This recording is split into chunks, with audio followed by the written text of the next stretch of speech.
Assalamualaikum warahmatullahi wabarakatuh. Puji syukur atas kehadiran Allah Subhanahu wa Ta'ala yang telah melimpahkan rahmat dan nikmatnya kepada kita semua sehingga kita dapat berkumpul di perkuliahan pada hari ini. Selawat beriringan salam tidak lupa kita hadiahkan untuk Nabi besar kita, Nabi Muhammad SAW, dengan antaran kata Allahumma sholli ala Sayyidina Muhammad wa ala ali Sayyidina Muhammad. Yang terhormat, dosen pengampu mata kuliah Perkembangan Anak 3, Ibu Profesor Dr. Fadida Mayar, MPD, dan Ibu Dr. Nur Hazizah, MPD. Dan teman-teman yang seperjuangan dengan saya. Baiklah, kami dari kelompok 5 akan mempresentasikan hasil diskusi kami tentang teori perkembangan bahasa anak usia dini yang beranggota saya, Julieta Reza Brilani, sebagai moderator. Yang kedua ada Sakila Putri Amalia. Yang ketiga ada Samelda Natabita. Yang keempat ada Juni Eryuliani. Yang kelima ada Anggia Silviana. Yang keenam ada Ayana Fitria. Baik, materi pertama tentang perkembangan bahasa yang akan dijelaskan oleh rekan saya, Juni. Kepada Juni dipersilakan. Baiklah, saya akan menjelaskan perkembangan bahasa. Menurut Yulia Palupi, perkembangan bahasa pada anak merupakan pendeteksian gejala-gejala yang terjadi pada anak dalam proses pengembangannya. Dalam perkembangan bahasa juga dapat digunakan untuk melihat percakapan anak, disertai dengan penggunaan teknologi untuk merekam suara anak. Bahasa merupakan salah satu aspek perkembangan paling penting pada anak usia dini karena menjadi sarana utama anak untuk berkomunikasi, mengekspresikan perasaan, berpikir, dan membangun hubungan sosial. Pemerolehan bahasa anak tidak terjadi secara tiba-tiba, melainkan melalui tahapan-tahapan tertentu dan dipengaruhi oleh berbagai faktor. Selain itu, stimulasi yang tepat dari lingkungan akan sangat membantu mempercepat dan memperkaya perkembangan bahasa anak. Adapun tahapan pemerolehan bahasa, menurut Lenneberg, pada tahun 1967 dan diperkuat oleh Horlock pada tahun 1963, perkembangan bahasa anak usia dini berlangsung secara bertahap, yaitu yang pertama, tahap pralinguistik. Pada umur 0-12 bulan, anak belum mengucapkan kata bermakna, hanya menghasilkan suara seperti tangisan, ocehan, atau koing. Bayi mulai mengenali intonasi suara dan merespon dengan senyuman atau gerakan tubuh. Pada usia sekitar 6 bulan, bayi mulai mengoceh dengan suku kata berulang seperti baba atau mama. Yang kedua, tahap satu kata atau holofrastik pada umur 12-18 bulan. Anak mulai mengucapkan kata tunggal yang memiliki makna luas. Misalnya, kata mama bisa berarti memanggil ibunya, meminta bantuan, atau sekadar perhatian. Yang ketiga yaitu tahap 2 kata. Pada umur 18-24 bulan, anak mulai menggabungkan 2 kata untuk menyampaikan maksud. Misalnya, mau susu, mama pergi. Kalimat sederhana ini menunjukkan perkembangan sintaksis awal. Yang keempat yaitu tahap telegrafik. Pada umur 2-3 tahun, anak mengucapkan kalimat dengan beberapa kata tanpa kata penghubung, seperti mau main bola atau adik jatuh. Struktur kalimat masih sederhana, tetapi komunikasi lebih jelas. Yang kelima yaitu tahap perkembangan tata bahasa kompleks. Pada umur 3 tahun ke atas, anak mulai menggunakan kalimat lebih panjang dengan aturan tata bahasa yang lebih baik. Terima kasih kepada Juni. Materi kedua, faktor yang mempengaruhi perkembangan bahasa yang akan dijelaskan oleh Sakila dan Ayana. Kepada Sakila dan Ayana, dipersilakan. Di sini saya akan menjelaskan materi tentang faktor yang mempengaruhi perkembangan bahasa. Menurut Tarmansyah 1996, ada beberapa faktor yang mempengaruhi perkembangan bahasa dan bicara pada anak, yaitu yang pertama, kondisi dan kemampuan motorik. Sebagaimana diuraikan oleh Tarmansyah 1996, bahwa seorang anak yang mempunyai kondisi fisik sehat tentunya mempunyai kemampuan gerak yang lincah dan penuh energi. Anak yang anak yang demikian akan selalu bergairah dan lincah dalam bergerak dan selalu ingin tahu benda-benda yang ada di sekitarnya. Anak yang mempunyai kondisi fisik normal akan mempunyai konsep bahasa yang lebih lengkap jika dibandingkan dengan anak yang fisiknya terganggu. Hal ini jelas akan berpengaruh pada kemampuan berbahasa anak yang berbeda. Dengan demikian, yang akan terjadi yaitu perbedaan kemampuan berbahasa dan berbicara antara anak yang kondisi fisiknya normal dengan kondisi fisiknya yang terganggu. Yang kedua, kesehatan umum atau adanya kegangguan pada kesehatan anak. Kesehatan anak akan mempengaruhi dalam perkembangan bahasa dan bicara. Hal ini terjadi sehubungan dengan berkurangnya kesempatan anak untuk memperoleh pengalaman dari lingkungannya.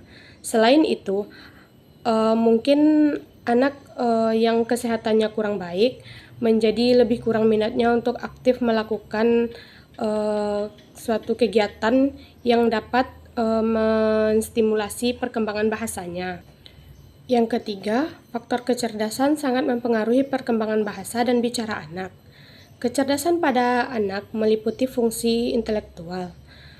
Tarmansyah menyatakan bahwa anak yang mempunyai kategori inteligensi tinggi akan mampu berbicara lebih awal. Sebaliknya, anak yang mempunyai kecerdasan rendah akan lambat dalam kemampuan berbahasa dan bicaranya.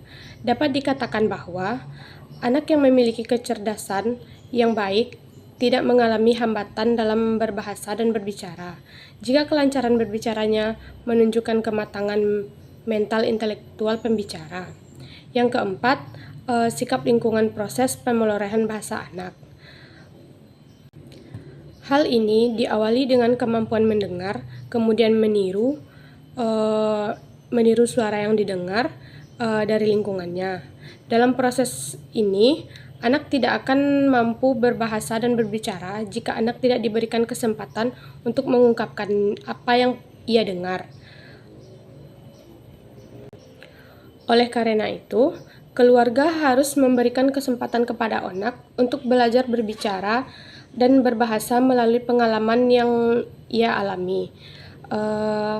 Secara berangsur-angsur, ketika anak telah mampu mengekspresikan pengalamannya, baik pengalaman mendengar, melihat, membaca, dan yang lain sebagainya. Ia akan mengungkapkan kembali melalui bahasa lisan yang ia peroleh. Hal ini merupakan modal dasar yang sangat ampuh untuk belajar bahasa dan berbicara bagi seorang anak. Yang kelima, kondisi sosial dan ekonomi.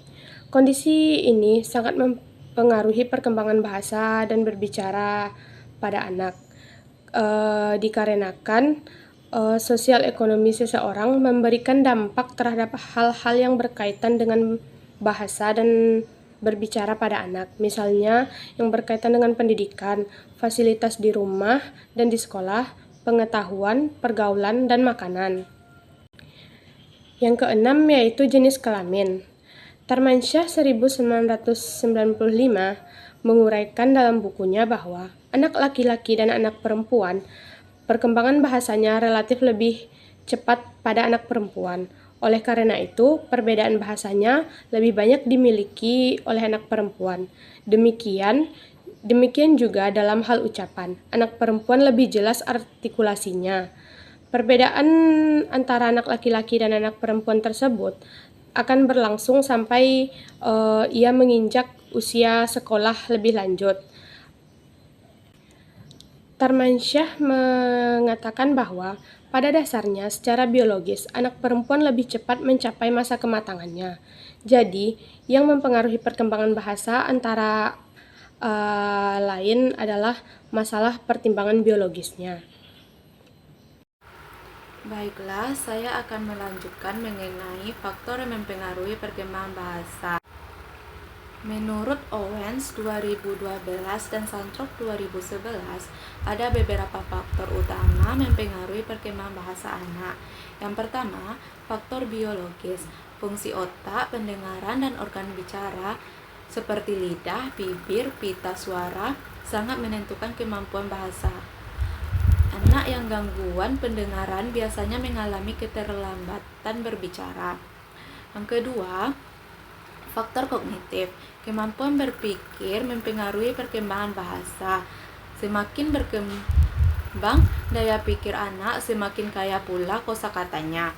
Yang ketiga, faktor lingkungan. Anak yang berada di lingkungan kaya bahasa seperti sering diajak bicara, dibacakan buku, mendengar lagu, lebih cepat berkembang bahasanya.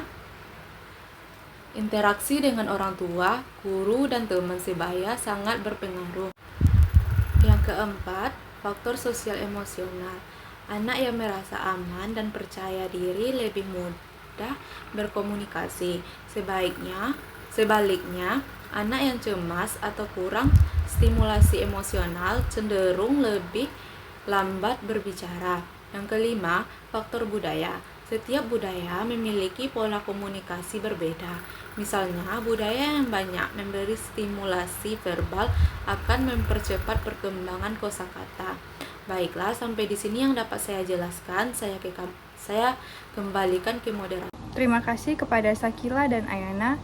Materi selanjutnya, teori-teori perkembangan bahasa anak usia dini yang akan dijelaskan oleh Amel. Kepada Amel dipersilakan. Di sini saya akan menjelaskan materi tentang teori-teori perkembangan bahasa anak usia dini. Perkembangan bahasa anak usia dini telah banyak diteliti dan dikaji oleh para ahli, terutama dari sudut pandang psikologi. Ada beberapa teori penting yang menjelaskan bagaimana anak memperoleh bahasa. Yang pertama ada teori behavioristik. Menurut teori ini, anak belajar bahasa melalui lingkungan. Bahasa berkembang karena adanya stimulus respons, yaitu anak meniru imitasi ucapan orang dewasa. Lalu mendapat penguatan seperti pujian atau perhatian. Anak dianggap sebagai penerima pasif, artinya tidak aktif dalam proses ini. Semua tergantung pada latihan dan pembiasaan yang diberikan oleh lingkungan. Teori yang kedua yaitu teori nativis. Chomsky percaya bahwa bahasa adalah kemampuan bawaan sejak lahir, bukan hasil dari pembelajaran lingkungan. Anak memiliki LAD, yaitu alat atau mekanisme biologis dalam otaknya yang memungkinkan ia memahami dan memproduksi bahasa secara alami. Lingkungan dianggap tidak terlalu berpengaruh karena bahasa terlalu kompleks untuk hanya dipelajari dari meniru. Teori yang ketiga yaitu teori kognitif. Biasa menyatakan bahwa perkembangan bahasa sangat bergantung pada perkembangan kognitif anak. Bahasa bukan berdiri sendiri tapi tumbuh seiring dengan kemampuan berpikir. Ia membagi perkembangan kognitif dalam 4 tahap. Tahap yang pertama yaitu sensori motor, usia 0-2 tahun, anak memahami dunia lewat gerakan dan indera. Tahap yang kedua, praoperasional, usia 2-7 tahun, anak mulai menggunakan simbol dan imajinasi, tapi masih egosentris. Tahap yang ketiga, operasional konkret, 7-11 tahun, anak mulai bisa berpikir logis, tapi masih konkret. Nah, tahap yang keempat, operasional formal, 11-15 tahun, anak mulai berpikir abstrak dan logis. Kemudian teori yang keempat, teori sosial kognitif. Vygotsky menekankan bahwa perkembangan bahasa dipengaruhi oleh interaksi sosial dan budaya.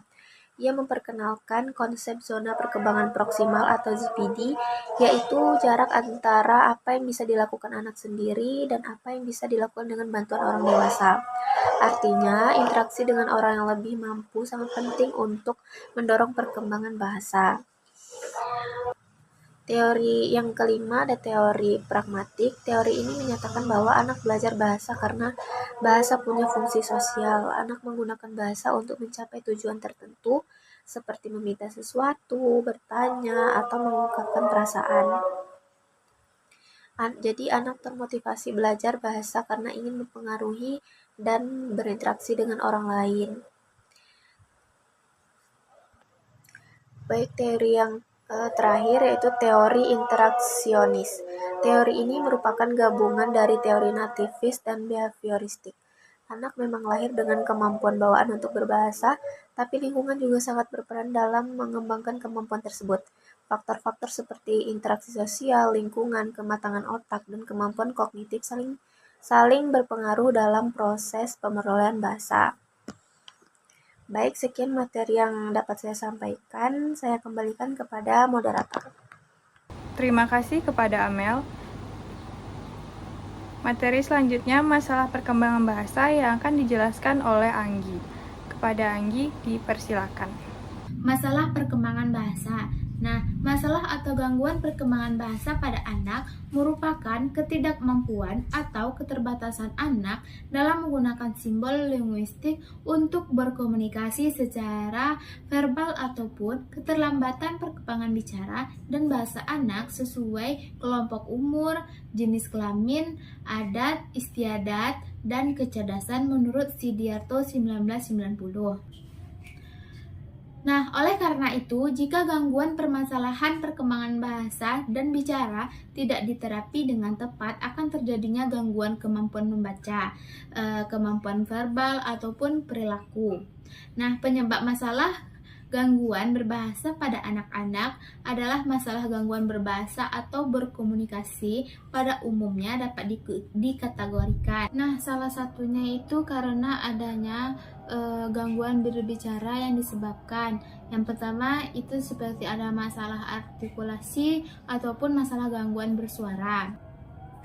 Yang kedua itu ada gangguan pendengaran seperti masalah gangguan pandangan konduktif yang disebabkan oleh suatu penyakit yang mengganggu fungsi telinga bagian luar dan tengah sehingga pandangannya perlu menggunakan alat bantu atau pendengaran. Yang ketiga itu ada gangguan akibat kondisi tertentu seperti kesulitan belajar yang dapat menjadi sebab akibat gangguan bahasa.